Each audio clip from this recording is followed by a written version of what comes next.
E aí, pessoal, vamos lá então para mais uma aula de hoje, que é a segunda sobre a Era Vargas, né? Então, assim, gente, vocês viram que o governo Vargas ele vai de 30 até 45. E a história costuma ser dividida em três momentos, né? O primeiro momento é chamado de governo provisório, um segundo, que é esse aqui que a gente vai ver hoje, é o governo constitucional, e o terceiro é o Estado Novo, né? Relembrando que o Vargas chega ao poder a partir de 1930. Então, assim, antes de 1930, vocês viram a República Velha. São Paulo e Minas, as duas oligarquias no poder. Aí vocês viram que Paraíba, Rio Grande do Sul, Rio de Janeiro se uniram, formaram uma aliança chamada Aliança Liberal para lutar contra as oligarquias paulista e mineira. Diante da crise de 29, diante das crises políticas, sociais que estavam acontecendo, a Aliança Liberal vence a Revolução de 30 e o Vargas assume o poder. Só que ele assume numa estrutura que não está montada ainda. Por isso que o governo é chamado, a primeira fase, é chamada de governo provisório.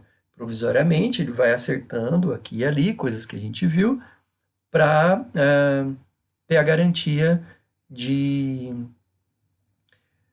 assumir o poder em 1934 com essa segunda fase aí do governo constitucional. Então, vamos lá falar sobre esse segundo momento. Gente, a década de 30 como um todo, ela, aqui no Brasil, ela tem como característica alguns elementos que vinham lá da Europa. Vocês viram elementos que estavam vindo lá da Europa, da direita e da esquerda, né? Resolvendo lá suas questões de Primeira Guerra, Segunda Guerra, crise de 29, toda a confusão instalada na Europa, né? Isso vai ter reflexo aqui no Brasil na mentalidade política. Então a gente vai ter grupos de direita e grupos de esquerda, copiando os princípios lá daquela Europa.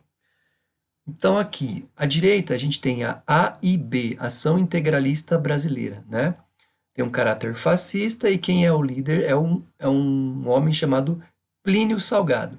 Então, para fazer frente a esse tipo de pensamento político, vem o outro lado, que é a esquerda, a ANL, que é Aliança Nacional Libertadora, nesse caso de caráter comunista, liderado por um homem chamado Luiz Carlos Prestes, não é? Quais são as características aqui do Plínio Salgado e dessa direita da ação integralista? Estado forte, autoritário e militarizado, seguindo os moldes lá da Europa. Muito mais conservador, eles imitavam algumas características, né, lá da Europa relacionadas inclusive aos uniformes. Lá na Alemanha o uniforme era preto, na Itália o uniforme era caque, marrom, e aqui eles adotaram um uniforme verde e se cumprimentavam é, é, falando Anauê. E esse aqui era o logotipo que eles colocavam no canto do ombro tal para se reconhecerem. É uma cópia, né, do que estava acontecendo na Alemanha principalmente. E enquanto que a ANL ela tinha um caráter mais popular, né, eles não queriam pagar dívida externa e queriam proteção aos pequenos proprietários. Então, gente, entendam uma coisa: o Vargas ele está governando no momento em que a parte da população se alinha ou com a mentalidade de direita ou com a mentalidade da esquerda, no momento de conturbação. E o Vargas, então, ele tem que tentar controlar os excessos, tanto de um lado quanto de outro, para continuar se sustentando no poder e fazer valer a intenção de não correr o risco de os paulistas voltarem, ou a direita tomar o poder, ou a esquerda tomar o poder. Então, quer dizer que ele tem, durante esse governo, segunda fase, durante esse governo constitucional, tentar controlar essas pessoas que tinham esse aspecto mais de populares ou de pessoas da classe média, enfim, a população, digamos, que se identificava mais de uma forma mais inflamada tanto com um lado quanto o outro, né? Então ele tem que conter essas manifestações. Em 1935, ele cria uma lei chamada Lei da Segurança Nacional. Olha lá, abre aspas, olha o que ele disse. Para combater as ideias exóticas. Fecha aspas. O que é essas ideias exóticas que ele está chamando aqui, né? São essas ideias que a gente viu anteriormente, né? Da direita e da esquerda, da AIB e da ANL. Ele chamava isso de exótico, né? Porque na mentalidade dele isso vinha de fora, não era tipicamente brasileiro. Então, ele cria uma lei para tentar combater e controlar esses dois grupos que estão agitados, né? Mas, ao mesmo tempo, no mesmo ano, em 1935, o Luiz Carlos Prestes, que ele era, lembra? Aqui, ó, Luiz Carlos Prestes, ele é o cara aqui da ANL, né, do lado da esquerda. Ele diz, abre aspas, todo o poder à ANL. Eu esqueci de fechar aspas aqui, mas enfim. Então ele está dizendo, ó, todo o poder está querendo derrubar o Vargas para assumir, para que essa esquerda assumisse o poder, né? Então o Vargas manda fechar a ANL, cria uma polícia especial para investigar as ideias exóticas, né?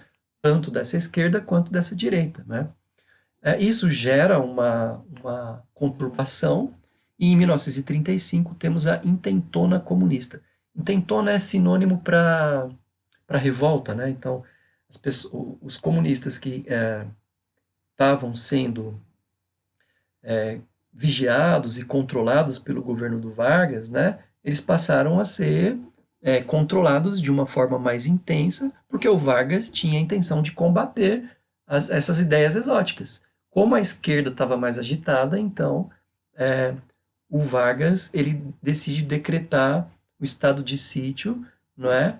E olha lá, os jornais, né, os rádios, né, da época anunciavam, né, o plano comunista tenta tomar o poder. Então ele cria um plano chamado de Plano Cohen, falando, olha, agora eu vou reforçar o poder para tentar evitar que os comunistas tomem o poder, né? Lembra que ele já estava falando das ideias exóticas de ambos os lados, né?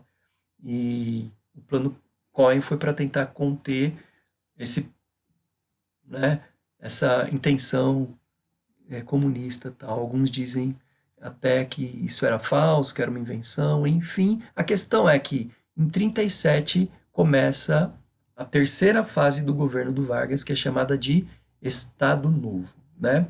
Então, assim, gente, qual a grande marca da segunda fase, para a gente concluir?